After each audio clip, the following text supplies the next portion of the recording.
Welcome back to our channel மாணவன் ஆசிரியர். இந்த விட நம்ம என்னோட பார்க்க போகிறோம் அப்படின்னு வந்து பார்த்தீங்கன்னா 12th standard zoology public examination March ஏப்ரலுக்கான கவர்மெண்ட்டோட official A type question paper தான் பார்க்க போகிறோம். ஸோ அது பார்க்குறதுக்கு முன்னாடி மாணவன் ஆசிரியர் யூடியூப் சேனல் சப்ஸ்கிரைப் பண்ணி கீழே இருக்கிற பெல் ஐக்கானை ப்ரெஸ் பண்ணி ஆன் வச்சுக்கோங்க. நமக்கு 12th ஸ்டாண்டர்ட் ஜுவாலஜி பப்ளிக் எக்ஸாமினேஷனுடைய கவர்மெண்ட்டோட அஃபிஷியல் ஒரிஜினல் ஏ டைப் கொஸ்டின் பேப்பர் இது. மார்க் பொறுத்த வரைக்கும் 70 மார்க் வந்து கொடுத்துருக்காங்க. இதில் இருக்கக்கூடிய 1 மார்க் 15 புக் பேக் வந்து எப்பவுமே நல்லா தரவாக படிச்சுக்கோங்க. ப்ளஸ் இந்த கொஷின் பேப்பரில் இருக்கக்கூடிய 2 மார்க்கு 3 மார்க்கு 5 மார்க்கு எதுவும் ஸ்கிப் பண்ணாதீங்க, எல்லாத்தையும் நல்லா படிச்சுக்கோங்க.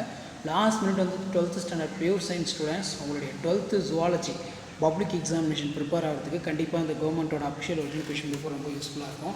இது வரைக்கும் நான் அப்லோட் பண்ணக்கூடிய கவர்மெண்ட்டோட அஃபிஷியல் ஒரிஜினல் கொஷின் பேப்பர் எதுவுமே ஸ்கிப் பண்ணாதீங்க. நான் அப்லோட் பண்ண கொஷின் பேப்பர் பப்ளிக் எக்ஸாமினேஷனுடைய கவர்மெண்ட் ஒரிஜினல் கொஷின் பேப்பரை நீங்கள் படித்தாலே கண்டிப்பாக நீங்கள் சென்டர் மார்க் வந்து 10 எடுத்துடலாம். ஸோ மறக்காத வீடியோ ஃப்ரெண்ட்ஸுக்கு ஷேர் பண்ணுங்கள், சேனலை சப்ஸ்கிரைப் பண்ணுங்கள். 2 மார்க் 3 மார்க் கம்பல்சரி இந்த கொஷின் பேப்பர் பற்றி நல்லா படிச்சுக்கோங்க. 6 to 12 இதில் பார்த்திங்கன்னா சைமாலஜி வரையறுக்கும்.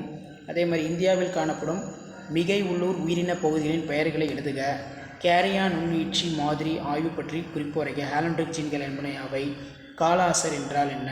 ஒற்றைமை இரட்டைமுடிய நிலை என்றால் என்ன? கீழ்கண்ட நோய்களுக்கான காரணி. காலரா, சிக்கன் குனியா, சாதாரண சளி, புப்பெனிக் பிளேக். அடுத்து பார்த்தீங்கன்னா 6 to 3 18 கோவர் செட்டுகள் என்பன அவை. தொழில்துறை ஆல்கஹால் என குறிப்பிடுவது எது? அதன் பயன்கள் பற்றி எழுதுக. விந்து செல்லின் அமைப்பை படமறைந்து பாகம் குறிக்கவும். ஆர்என்ஏக்கும் டிஎன்ஏக்கும் உள்ள டிஃப்ரென்ஸ் அடிக்கடி கேட்பாங்க. 2 மார்க் 3 மார்க் 5 மார்க் நல்லா படிச்சுக்கோங்க. தண்டு செல்கள் என்பன யாவை? மருத்துவத்துறையில் அதன் பங்களிப்பை விளக்குக. கருவுறுதல் நடைபெறும் இடத்தின் அடிப்படையில் கருவுறுதலை வகைப்படுத்துக. குரோமோசோம் தொகுப்பு வரைபடத்தின் பயன்பாடுகள் யாவை? What are the applications of karyotyping? அடுத்து பார்த்தீங்கன்னா உயரமான மலைப்பகுதியில் செல்லும் மக்கள் சில நாட்களுக்கு தங்களை எவ்வாறு சூழலுக்கேற்றவாறு இணக்கமாக்கிக் கொள்கின்றார்கள்.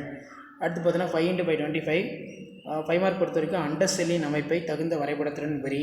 குற்றவாளிகளை அடையாளம் காண பயன்படுத்தப்படும் தொழில்நுட்பம் பெயர் என்ன? டார்வினுடைய கோட்பாடுகள் முக்கிய எதிர்கருத்துக்கள். உயிரி பல்வகைத்தன்மை இழப்பிற்கான காரணங்கள் ரொம்ப முக்கியம். யானை கால் நோயினை ஏற்படுத்தும் யானை புழுவின் அறிவியல் பெயர். யானைக்கால் நோயின் அறிகுறி. இந்த நோய் எவ்வாறு பரவுகிறது? மனித மரபணு திட்டத்தின் சிறப்பியல்பு. இருவேறு சிற்றங்களுக்கிடையே சார்பு அட்டவணை வகைப்படுத்துக. நிணநீர் முடிச்சின் அமைப்பு பற்றி விளக்க ரொம்ப முக்கியம். மறுச்சேர்க்கை இன்சுலின் எவ்வாறு உற்பத்தி செய்யப்படுகிறது என்பதை விளக்குக. ஸோ இதான் 12th standard pure science zoology public examination March ஏப்ரலுக்கான கவர்மெண்ட்டோட அஃபிஷியல் ஒரிஜினல் கொஸ்டின் பேப்பர். மறக்காத வீடியோ ஃப்ரெண்ட்ஸுக்கு ஷேர் பண்ணுங்கள். மாணவன் ஆசிரியர் யூடியூப் சேனல் சப்ஸ்கிரைப் பண்ணுங்கள். தேங்க்யூ.